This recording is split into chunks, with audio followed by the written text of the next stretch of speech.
The first signals did not look like war. They looked like maintenance failures. Shipping databases desynchronized across 3 continents within the same hour. Satellite timing jittered by fractions of a second, enough to force financial systems into fallback protocols. Civil aviation rerouted without explanation. Analysts marked it as anomaly clustering. No one used the word conflict yet. On March 3rd at 0214 UTC, a U.S. reconnaissance satellite over the Western Pacific recorded an unusual burst of encrypted traffic across Chinese Naval Command relays. The volume was not unprecedented, the pattern was. Packets moved in synchronized waves, then vanished into dark channels normally reserved for contingency planning. The system flagged it automatically, no alert was issued. Routine anomalies did not justify escalation. 3 hours later, an American logistics network serving forward bases in Guam and Okinawa experienced cascading authentication failures. Access keys rotated simultaneously across multiple nodes. Backup credentials failed to propagate. For 19 minutes, the network existed without authority. By the time technicians restored control, the event logs had already been scrubbed. No intrusion signature remained, only absence. The same day, in Washington, defense briefings shifted tone. The word competition disappeared from prepared remarks. It was replaced by environment, a neutral term, non-provocative, yet planners began moving assets. Not visibly, not in formation, individually, quietly, without press releases. A destroyer delayed decommissioning. A carrier strike group extended patrol rotation. Tanker aircraft repositioned across the Pacific Arc. Each movement justified on its own. Together, they formed a pattern. In Beijing, similar adjustments unfolded. Coastal radar arrays cycled into continuous active mode under the justification of training exercises. Civilian fishing fleets received new navigation advisories that quietly expanded exclusion zones. Commercial satellites noted increased traffic at southern airfields, but the aircraft did not launch. They remained parked in perfect alignment, fueled and ready. By March 7th, markets began to notice friction. Container shipping rates across the Pacific doubled overnight. Insurance firms issued revised risk tables without public explanation. Energy futures climbed on rumors that could not be traced to any single source. Governments issued calm statements. The public saw inconvenience, not preparation. The first unmistakable act occurred beneath the surface. At 0942 local time near the Luzon Strait, a fiber optic cable carrying nearly a quarter of regional data traffic experienced a sudden attenuation event. Not a cut, not an explosion, a distortion. Signal integrity dropped to unusable levels for exactly 11 minutes before stabilizing through alternate routing. Engineers later reported microfractures consistent with directed mechanical stress. No vessel was recorded in proximity. No debris surfaced. The incident was logged as environmental damage. Within military networks, the interpretation differed. Communication latency across several U.S. and allied systems spiked during the same 11-minute window. Automated defenses recalculated response thresholds. Human oversight increased. No shots were fired, yet readiness levels shifted upward by one incremental tier across multiple commands. On March 9th, an American surveillance drone operating in international airspace east of Taiwan encountered sustained electronic interference. Navigation drifted, backup systems engaged. The drone attempted to return to base, but began transmitting telemetry inconsistent with its flight path.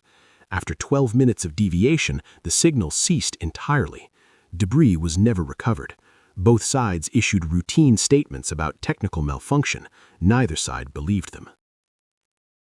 In Tokyo, emergency coordination meetings began to occur daily instead of weekly. In Canberra, naval crews received sealed briefing packets marked for immediate activation under undefined conditions. In Brussels, NATO cyber defense units reported synchronized probing attempts across infrastructure networks in Eastern Europe. No attribution assigned, none required. The first public confrontation came in language, not weapons. On March 12th, simultaneous press conferences in Washington and Beijing referenced unacceptable interference with sovereign systems. The wording mirrored across both statements, as if drawn from the same template. Each side accused without naming, each side denied without explanation. Markets reacted, civilians speculated, military planners prepared. That night, something shifted in orbit. Two Chinese inspection satellites altered trajectory within hours of each other, approaching within operational proximity of an American communications platform over the Pacific. The maneuver was legal under existing space agreements. It was also unprecedented in timing. For 14 minutes, the satellites maintained formation close enough to disrupt antenna calibration. No collision occurred, no permanent damage recorded, yet signal clarity degraded across several encrypted channels simultaneously. The response came from the ground. An American laser tracking facility performed a calibration sweep that briefly illuminated one of the approaching satellites. Sensors overloaded momentarily, forcing it into safe mode rotation. The exposure lasted less than 10 seconds. Both sides logged the incident as technical anomaly. Both sides understood the message. By March 15th, the operational tempo increased without formal declaration. Patrol aircraft shadowed each other at extended ranges. Submarines adjusted depth profiles to avoid accidental encounters that would no longer be accidental. Merchant vessels reported navigation warnings that shifted daily, sometimes hourly, as maritime authorities redrew invisible boundaries across open water. Inside command centers, a new phrase began circulating: controlled uncertainty. The idea that neither side intended immediate war, yet both were preparing for the possibility that systems would initiate it on their behalf. Algorithms monitored escalation thresholds. Human commanders monitored the algorithms. Trust migrated from diplomacy to software. On March 18th at 17:03 UTC, an American destroyer operating east of the Philippines detected radar illumination from a distant source beyond engagement range. The lock held for 7 seconds, then disengaged. No missile followed. The destroyer maintained course, logged the incident, filed it under interaction. Across the horizon, unseen but calculated, a Chinese frigate recorded the same exchange from its own perspective. Each side testing the boundary, each side measuring response time, each side confirming that restraint still existed. For now. But the pattern was no longer deniable. Systems once designed to prevent conflict were now rehearsing it. Networks optimized for deterrence began optimizing for survival. The difference between preparation and initiation narrowed with every passing day. No declaration of war was issued. No single event marked the beginning. Instead, the world entered a state of continuous pre-impact. Governments spoke of stability, markets spoke of volatility, military systems spoke only in readiness levels and probability curves. By the end of March, commanders on both sides understood the same truth, though none would say it publicly. The next failure would not look like an accident, and when it happened, no one would be certain whether it had been intended. The second phase did not begin with explosions. It began with schedules. By early April, patrol rotations across the Western Pacific had settled into patterns so regular they resembled routine peacetime deployments. Destroyers entered and exited contested waters on predictable intervals. Reconnaissance aircraft traced overlapping arcs without crossing invisible thresholds. Cyber intrusions followed cycles that analysts could almost forecast. The extraordinary was becoming procedural. On April 4th at 11:26 UTC, a multinational task group entered a newly declared monitoring corridor east of the Philippine Sea. The formation included U.S. and Allied vessels operating under emissions control. Their presence was not announced until commercial satellites had already recorded it. The message was deliberate: visibility without provocation, presence without engagement. Chinese Naval Command did not intercept. Instead, long-range aircraft lifted from coastal bases and flew parallel courses at high altitude. Radar locks flickered intermittently. Jamming pulses appeared and disappeared like testing signals rather than attack preparations. For 5 hours, both formations mirrored each other across open water, separated by distance but connected by sensors. No weapons were armed, no warnings issued, yet every system on both sides recorded targeting data in real time. That same day, something failed far from the Pacific. At 0203 local time, a rolling power outage swept across several Eastern European cities. Within minutes, rail signaling networks desynchronized across multiple countries. Emergency services reported communication delays. Initial reports suggested infrastructure malfunction.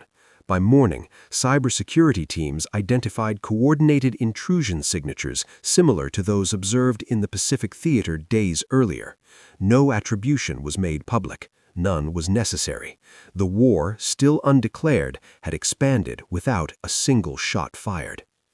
Inside military planning circles, the term theater lost meaning. Conflict no longer respected geography. It moved through networks, orbits, and supply chains faster than fleets could sail. Decision cycles compressed, response times shortened. Human deliberation narrowed to minutes. On April 7th, a U.S. submarine operating near a strategic strait detected anomalous acoustic patterns. The contact was not another submarine. It was a distributed field of autonomous underwater vehicles arranged in a loose lattice across the seabed. Their function was ambiguous: mapping, surveillance, obstruction, possibly all three. The submarine withdrew without engagement, logging the network as environmental hazard. The implication was clear: control of the undersea domain was being contested silently. Hours later, a transnational data cable connecting multiple Asian financial hubs experienced sudden packet loss. Routing protocols compensated automatically, but latency increased across military networks dependent on civilian infrastructure. Missile defense systems recalibrated for delay. Commanders manually adjusted thresholds. For the first time, human judgment began overriding automated certainty. On April 9th, India announced expanded maritime security operations in the Indian Ocean. Officially, the deployments were framed as protection of commercial shipping. Unofficially, they altered logistical calculations for every navy operating across the region. Supply routes became longer, refueling points more exposed. Strategic maps curved outward into a global sphere rather than a regional line. The first near engagement occurred on April 11th. A coalition patrol aircraft reported a high-velocity object launching from beyond the horizon during a routine surveillance mission south of Okinawa. Radar tracked the projectile ascending before detonating at high altitude, far from any target. Debris scattered across a wide sensor radius, temporarily degrading sensor systems in the area. No damage recorded, no casualties. Yet the demonstration altered assumptions. Warning shots no longer required proximity. Disruption itself was a message. The response came hours later in the electromagnetic spectrum. Coalition forces initiated a brief coordinated jamming operation across a coastal radar network for precisely 8 minutes. During that window, a precision strike destroyed an unoccupied logistics depot inland, avoiding civilian infrastructure by design. The strike was limited. The message was not. Restraint still existed, but it was thinning. Inside both governments, political language hardened.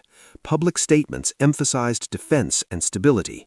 Private directives authorized expanded rules of engagement under conditions defined so narrowly they could be interpreted broadly. Autonomous systems received updated parameters.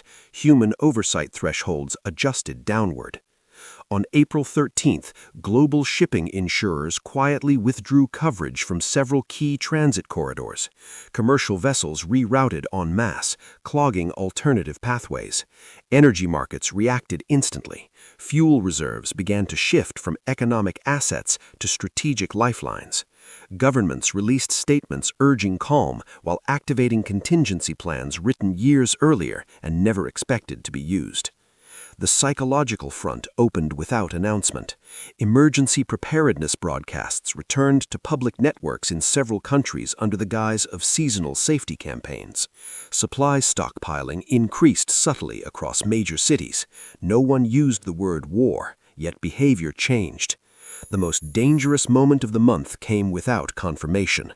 On April 16th at 0341 UTC, early warning systems across multiple nations detected anomalous launch signatures originating from interior regions of two separate countries.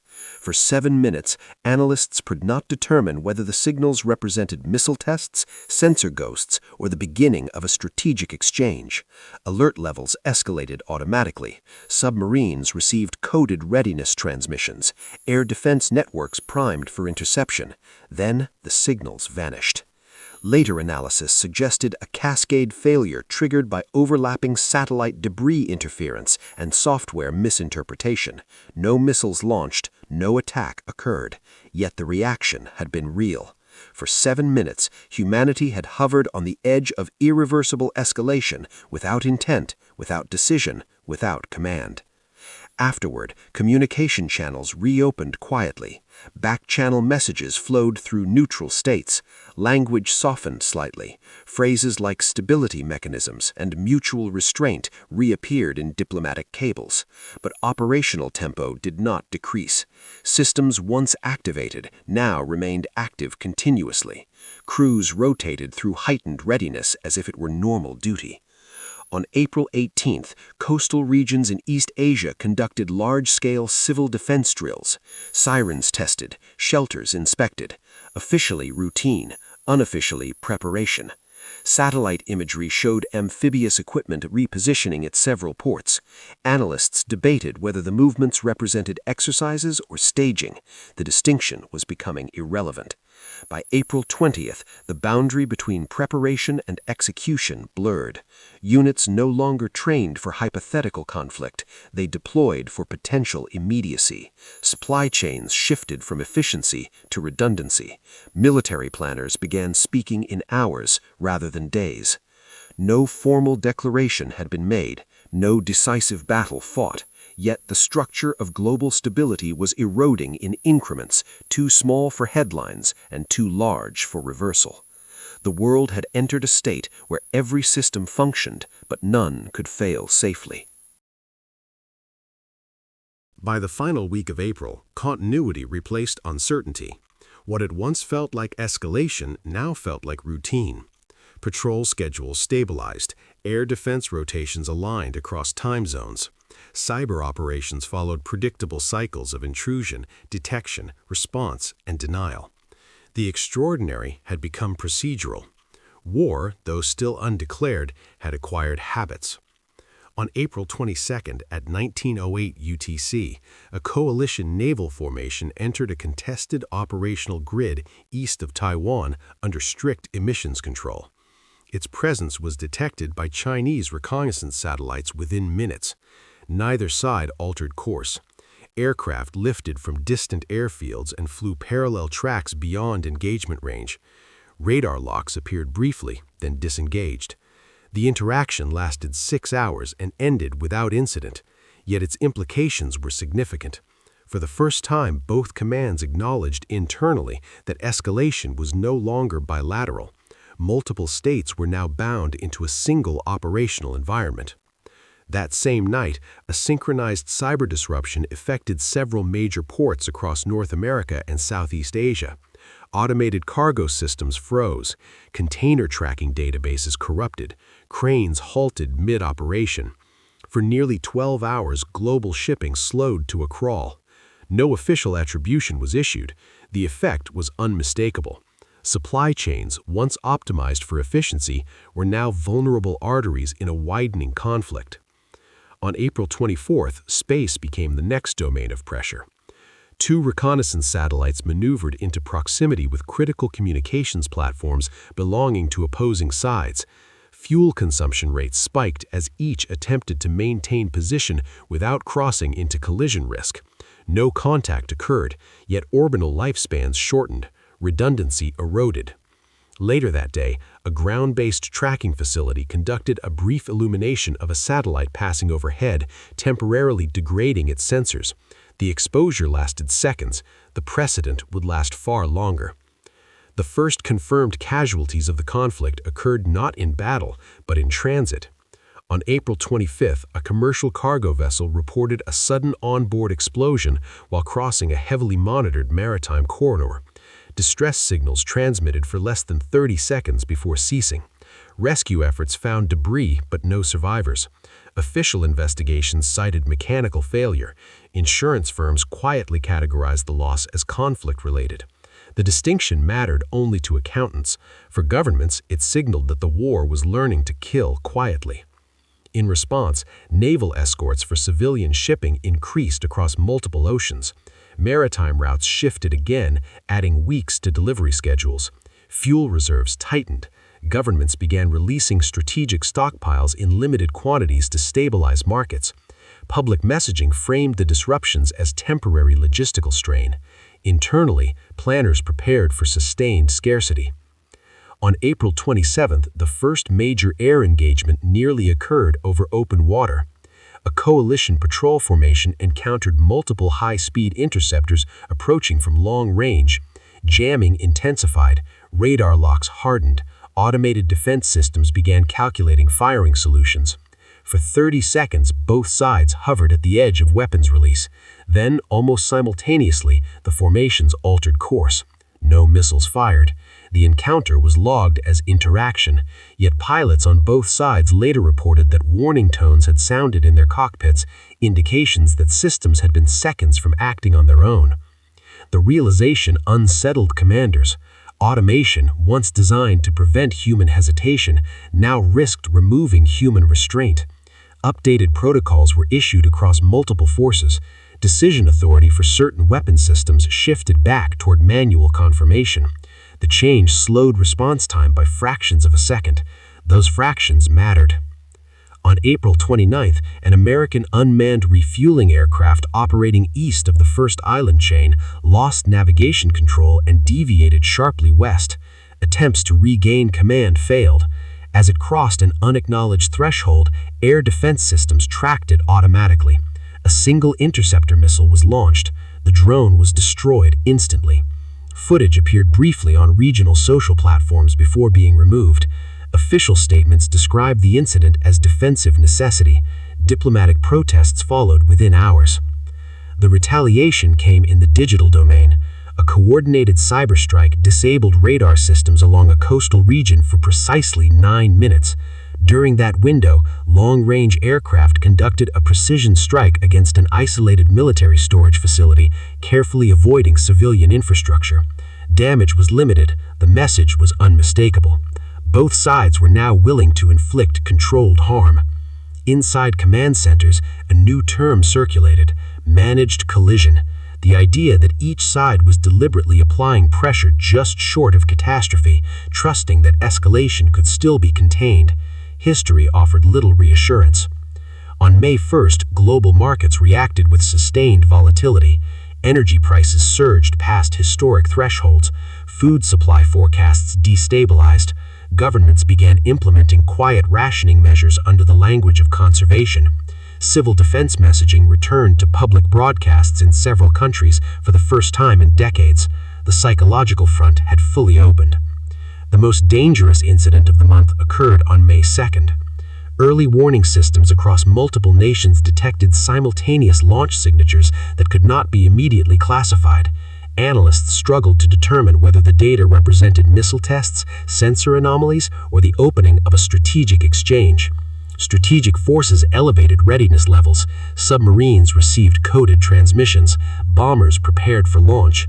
For 6 minutes, the world hovered on the edge of irreversible escalation. Then, the signatures faded. Subsequent analysis suggested a complex interaction of satellite interference and software misinterpretation. No missiles had launched, no attack had been intended, yet the response was real. The margin between accident and annihilation had narrowed to minutes. Afterward, communication channels reopened cautiously through neutral intermediaries. Language softened. Phrases like de-escalation pathways and mutual restraint reappeared in diplomatic exchanges, but operational tempo did not decrease. Too many systems were already in motion. On May 3rd, amphibious units along several coastlines began visible exercises under heavy air cover. Satellite imagery captured the deployments in real time. There was no attempt to concealment. The message was deliberate. Preparation crossed into intention. Within hours, defensive alerts rose across the region. Reserve units mobilized quietly. Civilian infrastructure shifted toward emergency configuration. Subway systems were inspected as potential shelters. Hospitals reviewed mass casualty protocols. Governments issued calm reassurances. Few believed them. By the end of the week, the distinction between exercise and execution had vanished. Units stopped simulating and began staging. Logistics hubs shifted from redundancy to survival. Supply lines hardened. Communication networks rerouted through protected channels. No declaration of war had been made. None was required. The structure of peace had already fractured. What remained was a fragile system of restraint held together by algorithms, caution, and the hope that no single failure would trigger a chain reaction too fast for humanity to stop. The final transition into open war did not occur with a declaration. It occurred with movement that could no longer be explained as preparation. By May 6th, satellite feeds showed sustained amphibious staging along several coastlines previously associated with exercises. Landing craft were no longer dispersed for training formations. They were aligned in launch configurations. Fuel trucks moved continuously. Air cover rotated in layered patrols without gaps. Intelligence analysts stopped debating intent. The timeline had shifted from hypothetical to immediate. At 0412 local time, coastal radar systems across the region began transmitting unencrypted wartime frequencies. Civil aviation authorities issued abrupt rerouting orders. Commercial shipping received advisories to vacate specific corridors within 12 hours. Few complied in time. Insurance networks had already classified the entire zone as uninsurable. In Washington, the shift from monitoring to response occurred in a single briefing. Coalition forces were authorized to initiate denial operations should amphibious transit begin. The directive was narrow: prevent landing, avoid mainland strikes, maintain escalation control. The language suggested restraint, the scale suggested inevitability. At 0603 UTC, reconnaissance satellites captured the first wave of amphibious vessels leaving port under heavy escort. There was no attempt at concealment. Civil defense sirens sounded across multiple cities before dawn. Reserve units mobilized en masse. Transportation networks converted into evacuation routes and supply corridors. For the first time, civilian populations moved in anticipation of direct conflict rather than distant instability. Coalition naval forces repositioned into interception arcs. Submarines launched torpedoes from concealed depths. Aircraft filled the sky in layered formations, many unmanned, some human-crewed. The strait between opposing forces became the most densely monitored body of water in modern history. Every vessel tracked, every signal recorded, every decision compressed into seconds. The first missiles launched at 0741 local time. Shore-based batteries fired long-range anti-ship salvos towards suspected coalition positions. Decoys activated instantly. Electronic warfare systems flooded the spectrum. Some missiles struck empty ocean, others found real targets. A coalition destroyer sustained a direct hit along its forward deck, igniting fires but remaining afloat. Casualty reports were delayed. Images were suppressed. The battle had begun. Coalition forces responded within minutes. Precision-guided munitions targeted staging vessels still clustered near port exits. Explosions tore through tightly packed hulls. Fires spread across the harbor. Secondary detonations lit the coastline. The initial amphibious thrust faltered before reaching open water. Yet failure did not end the operation, it expanded it. Within hours, long-range rocket forces widened their target sets. Missile strikes impacted airfields, radar installations, and logistics hubs across multiple territories. Air defenses intercepted many, not all. Runways cratered, Fuel depots burned. Aircraft were destroyed before takeoff. For the first time, confirmed civilian casualties reached into the hundreds. The psychological threshold collapsed. At 11:52 UTC, a missile struck the outskirts of a major regional city, destroying residential blocks near a military facility. Images spread globally before information controls could react. Public outrage surged. Governments invoked mutual defense clauses that had existed for decades without activation. The conflict that had begun as a bilateral confrontation now expanded into a formalized coalition war. Naval engagement intensified on May 8th. Dozens of surface combatants converged across overlapping engagement zones. Submarines launched torpedoes from concealed depths. Aircraft released long-range anti-ship missiles beyond visual range.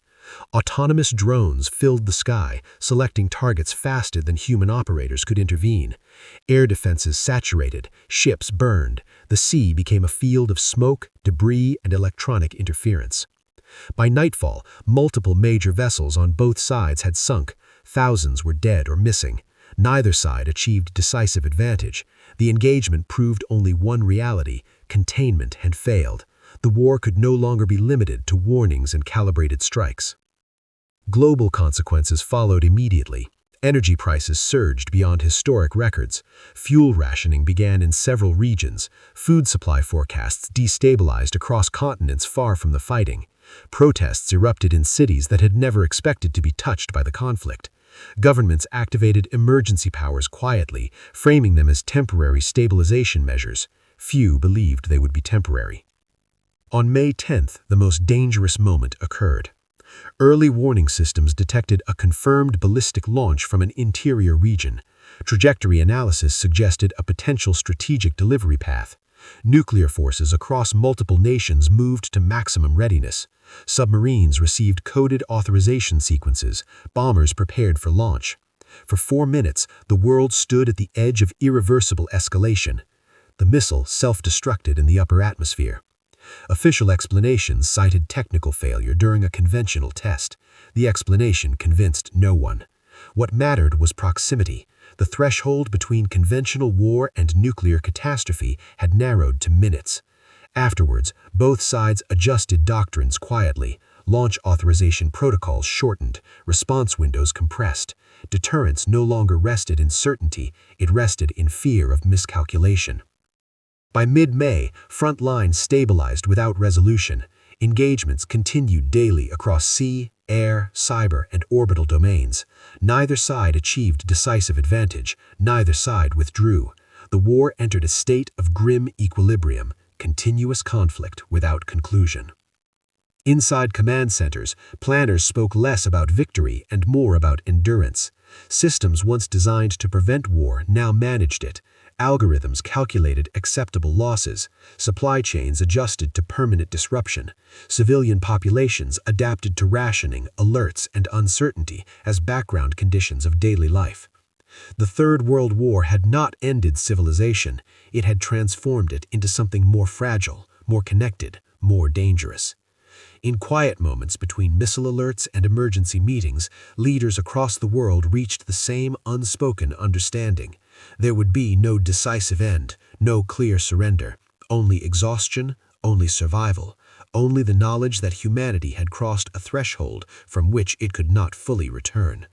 The war did not explode into apocalypse, it settled into permanence.